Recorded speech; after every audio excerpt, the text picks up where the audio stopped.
نحمدہ و نصلی علی رسولہ الکریم اما بعد۔ وظائف ٹیوب کے پیارے سامعین و ناظرین، السلام علیکم ورحمۃ اللہ وبرکاتہ۔ امید کرتا ہوں کہ آپ جہاں پر بھی ہوں گے اللہ کے فضل و کرم سے خیریت سے ہوں گے، اور دعا گو ہوں اے میرے سننے والے بھائی اور اے میری سننے والی بہن، اللہ تبارک و تعالی آپ کو اپنے گھر میں، اپنے خاندان میں، اپنی فیملی میں خوشیوں والی، پیار و محبت والی، اتفاق و اتحاد والی زندگی اور لائف عطا فرمائے، آمین۔ پیارے سامعین و ناظرین، بہت ساری میری بہنیں، بہت سارے میرے بھائی لکھتے رہتے ہیں کہ ہمارے کاروبار میں برکت نہیں ہے، ہمارے مال و دولت میں برکت نہیں ہے، بہت سارا پیسہ آتا ہے، جیسے آتے ہیں 100 در اور دروازے کھلے ہوتے ہیں، اڑ جاتا ہے، گھر میں پریشانیاں ہیں، بے برکتی ہے۔ میرے میاں نے کاروبار شروع کیا تھا، کاروبار ویک ہے، چلتا نہیں، نقصان ہے، بہت مقروض ہو چکے ہیں۔ ہمارا کاروبار بہت اچھا تھا، بہت چلتا تھا، اچانک ڈاؤن ہو گیا ہے، قرضے آ گئے، سوچ رہے ہیں کاروبار کو بیچ لیں۔ ہماری دکان ہے، اس پر گاہک نہیں آتے، دوسری دکانوں پر چلے جاتے ہیں۔ ان تمام معاملات کے لیے، ان تمام امور کے لیے، تمام مالی تنگیوں کے لیے، کاروبار کے ویک ہونے کے لیے، کاروبار کے نہ چلنے کے لیے، جاب اور ملازمت کے لیے 2 چیزیں نوٹ فرما لیں۔ یہ میرا تجربہ ہے، اور جس نے یہ عمل اور وظیفہ اور یہ طریقہ اپنایا ہے، اللہ تبارک و تعالیٰ نے اسے دن دگنی رات چگنی ترقی نصیب کی ہیں۔ پہلے نمبر پر آپ 129 مرتبہ فجر کی نماز کے بعد، عشاء کے بعد، یا آپ کی جو دکان ہے، کاروبار کی جو جگہ ہے، وہاں بیٹھ کر میاں بھی اور بیوی بھی 129 مرتبہ سورہ کوثر کی تلاوت کریں، ٹھیک ہے؟ اس کے بعد دعا کریں۔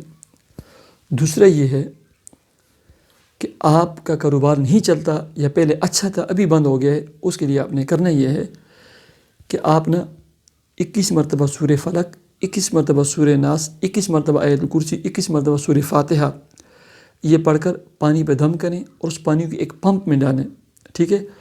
اور اپنی فرش کے علاوہ پوری دکان پر چھڑک دیں، ٹھیک ہے؟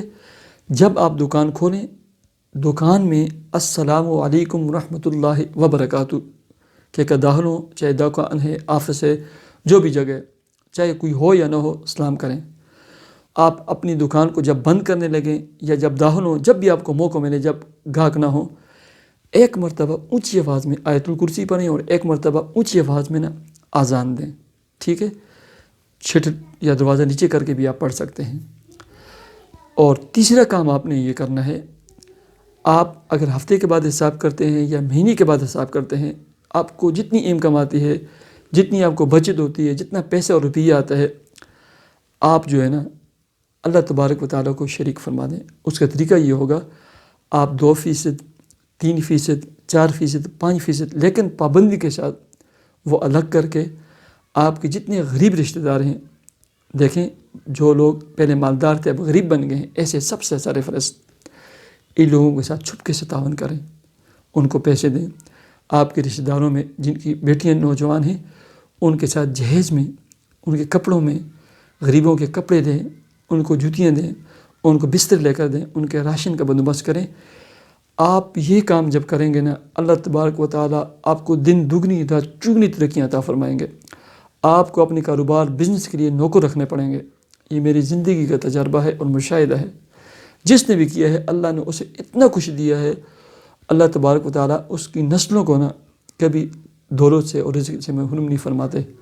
آپ یہ کام کریں، اور اس کے بعد مجھے بتائیں، اور مجھے میری ویڈیو کے کمنٹ سیکشن میں لازمی بتائیں کہ آپ نے یہ کام شروع کرنا ہے یا نہیں کرنا۔ پیارے سامعین، صرف شرط یہ ہے، نماز کا اہتمام کریں۔ میرے اس عمل اور وظیفے کو اپنے کسی ایک دوست کو واٹس ایپ گروپ میں، ضرور شیئر کریں۔ مجھے اجازت دیجیے، میرے چینل وظائف ٹیوب کو ضرور سبسکرائب کیجیے۔ اللہ حافظ۔